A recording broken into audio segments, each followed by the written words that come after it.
All right, today in the series The Marriage Habit, we're going to talk about cleaving and leaving from your parents, from mother and father. And it comes from Genesis 2:24. That is why a man leaves his father and mother and is united to his wife, and they become one flesh.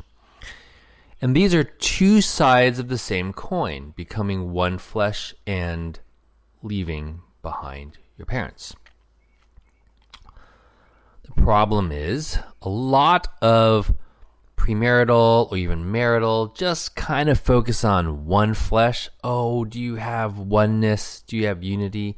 And that is important. I think that's a very strong foundation that is missing and overlooked.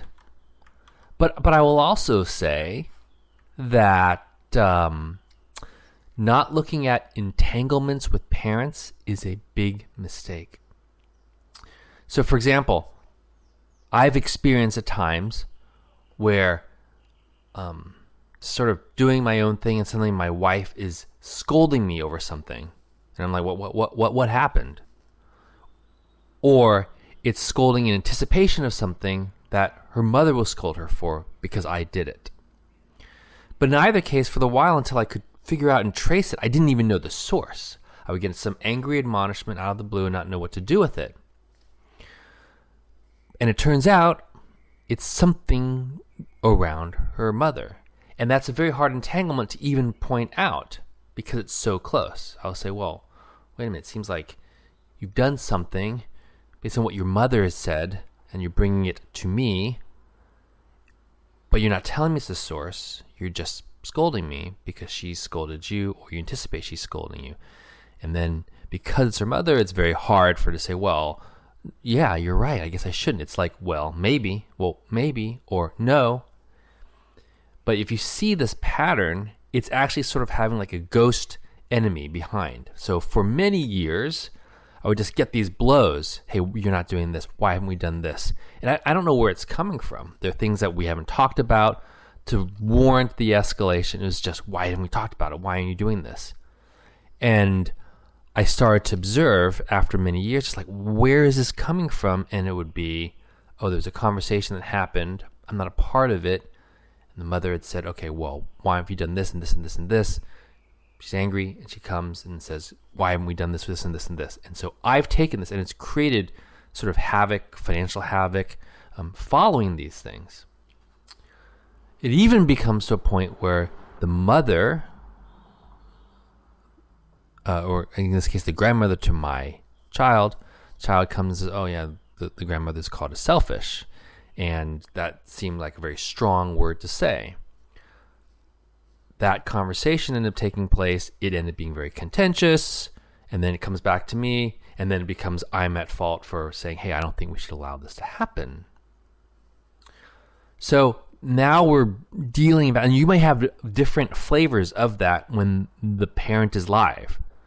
So you might be the one who's taking things that are disappointments or frustrations from your parent and then laying them on the other person. Or you might be the recipient.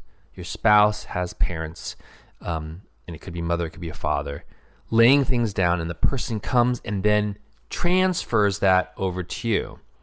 That transference is really dangerous because the person has now transferred, in this case my wife, her frustration towards her mother towards me. There's certain things that she can express to her mother that she can't because of the parental relationship that she's feared to do with me. But that's transferred also the blame and the resentment onto me. So it's very dangerous when that happens. And that's when there hasn't been a separation. There's no separation in this case from the mother. Now, some people think it means, oh, you got to leave. You never talk to them. You're totally separated. I'm not saying that's always the case either. There might be some cases where it is worth saying, wow, it's so bad we have to stop that communication. It's so toxic we cannot communicate with the parent anymore. And that's certainly a difficult thing to do, but it's got to be done in light of the marriage. Right now, when we continue this way without addressing it, it's the parental relationship has taken precedence over the marriage. And so I've tried to present an alternative to this. But before I get to that, I also want to talk about how it's not just if they're live. It's certainly worse. It's exacerbated. It's so horrible. We live really close, like basically in the same building.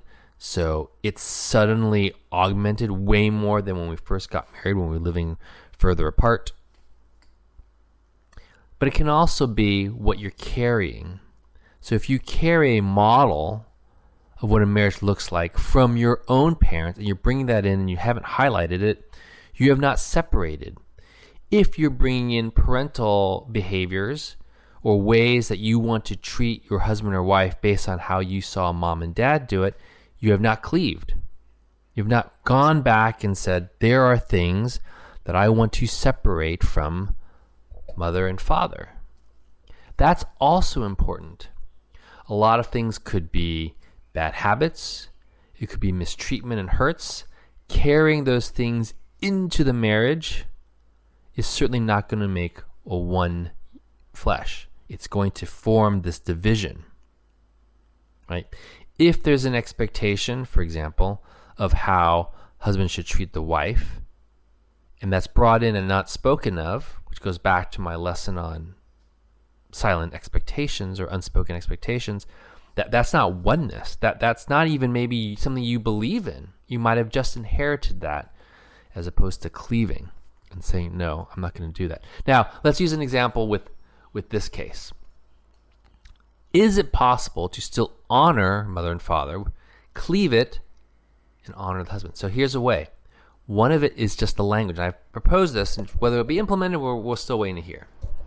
So to the mother, when someone's hearing, in this case my wife is hearing these things, oh, why aren't you doing these things? You need to do this thing. Can we, I hear what you're saying. Right? It's okay to say, I hear what you're saying. But here's the crucial language, and you can put it in ways that help you better. But before I can do that, before I do what you say, I would like to review it with my husband.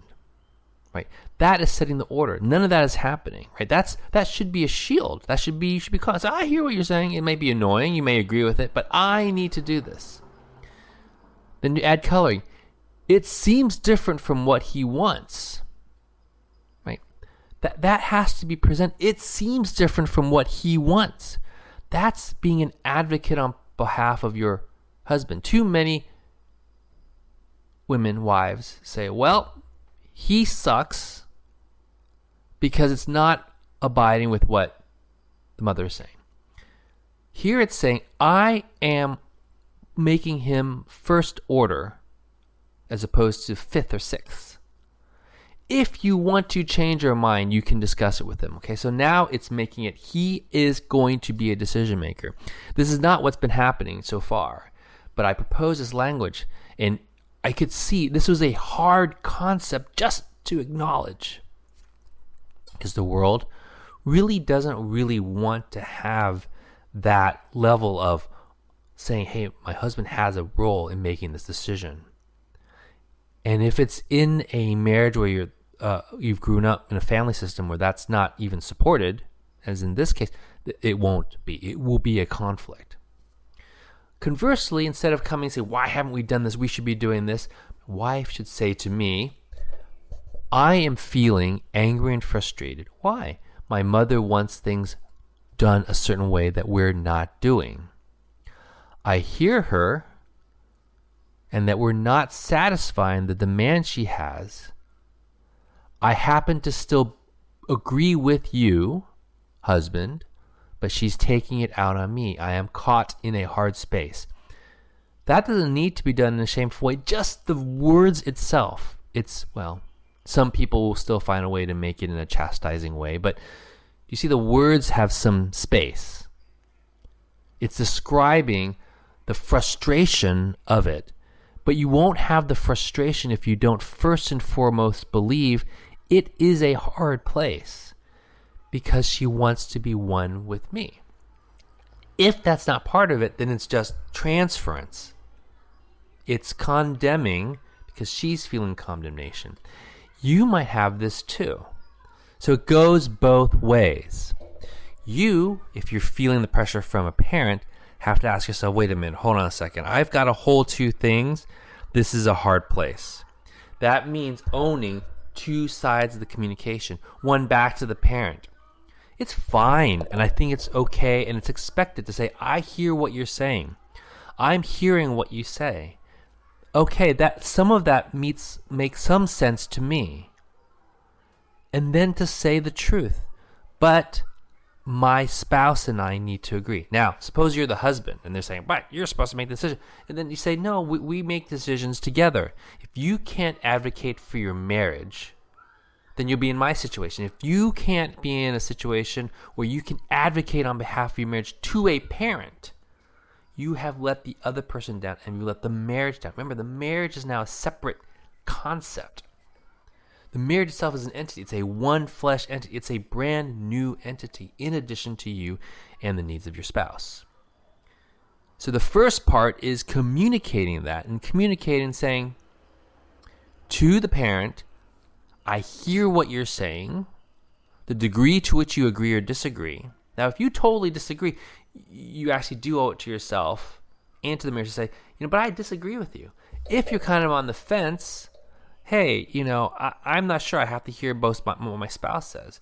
If you totally agree and you totally disagree with the husband, then here you've got to be careful. You cannot say, yeah, I totally agree with you, mom or dad, but it's entirely my husband who's doing this. And right? That's not one. It's, I see what you're saying. In large part, I agree with you, but the decision has to be made with both of us. I would like him to change. I will go and have the conversation. Or, if you really feel you can't do it, say, I would like to bring us together and have this conversation. Now, if you have language issues or distance, then that might be difficult, but not saying it's easy, but throwing the husband under the bus by saying, turning around, taking that frustration and transferring and say, okay, I'm feeling this pressure. I just got scolded. Now I'm going to scold you, is the opposite of oneness. It's saying that's your problem. And I think once we introduce it, we'll see other things I've experienced where the spouse says, no, that's your problem to the spouse. It creates massive division.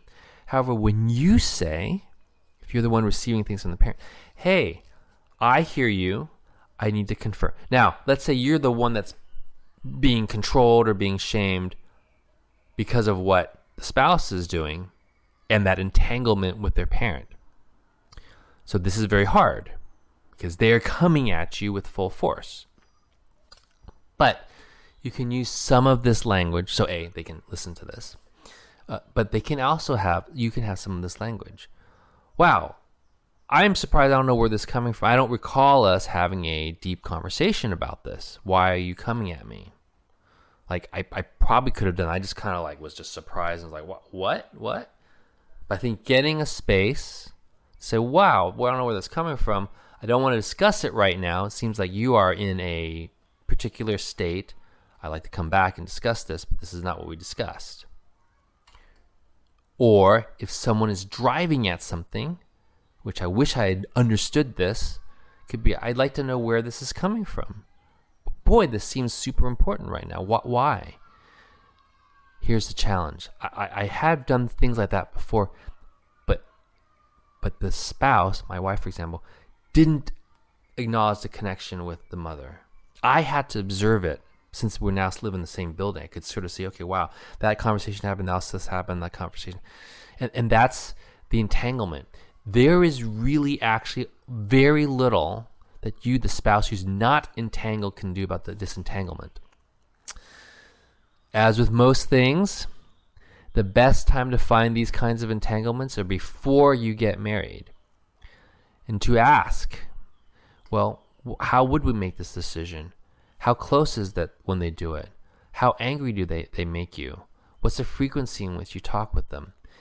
These conversations aren't going to be a one and done deal. It's going to be multiple times. It's going to be asking. I actually did ask those questions.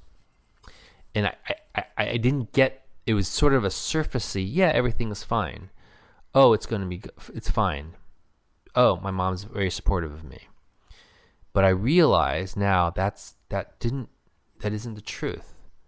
And it is a little bit hard.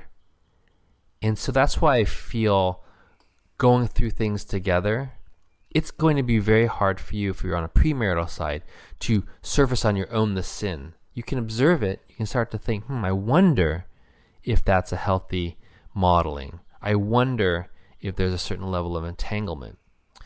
The tricky part that I found about entanglement is, in the beginning I observed, I said, oh, that's a good relationship. They have a good relationship. They're talking with each other. And I didn't drill down into what's the nature of that. Is there frustration behind that? Is there control behind that? Now, once you're in the marriage, obviously, and you failed to make that distinction, didn't really drill into it, surprised and looking at it, here are some things that I think are worth considering. One, if you're the not entangled partner and you're the recipient, as I am,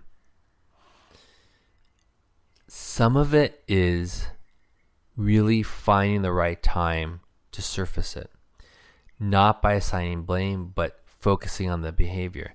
Boy, it seemed that was really kind of an unnecessary tone to use. Oh, why did you focus on that when I don't think we've talked about it? It is one of perhaps the hardest things to do. And the only thing that I can say is, can you have some compassion for it? Wow, that's a tough space. And it's their parent. And think, boy, that's tough for them. It can get you to a certain part. And I think this is where Scripture, and hopefully you guys are equally yoked so that there's compassion that goes both ways. Meaning, if your wife chastises you and shames you, there should be a part of the compassion to come back and say, wow, what did I do? That isn't the case in my case, for example. So a lot of times it's just nurturing oneself in the face of it to not let it bother you.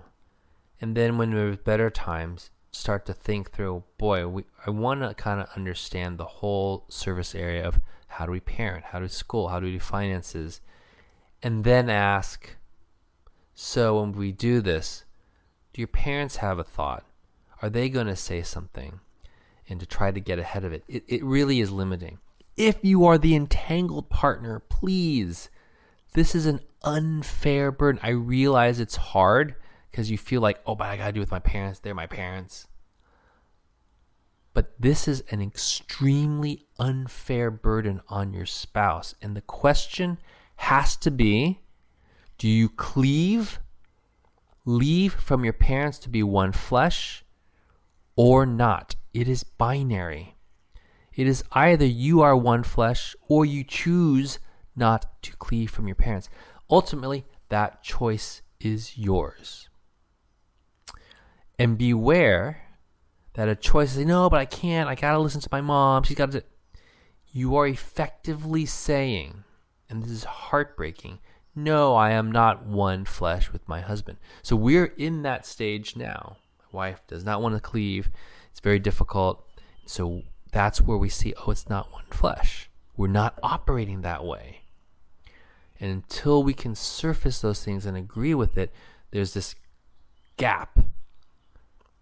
And, I think there are some tools that I'm discovering for myself as a Christian man, as a husband, to deal with it. It's not in scope for the habits.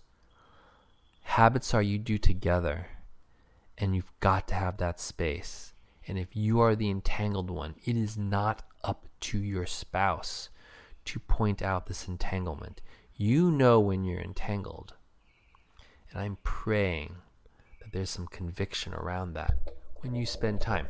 If you're wondering about that and you're like, oh, that doesn't relate to me, notice how if we have this is why I think it's a good habit, every 40 days you re-encounter something, then it's not one or you or the other person trying to bring something up. It's just, hey, we're listening to this podcast. We've agreed every 40 days we're going to cycle through the 40 of them. We're going to go through these devotions together.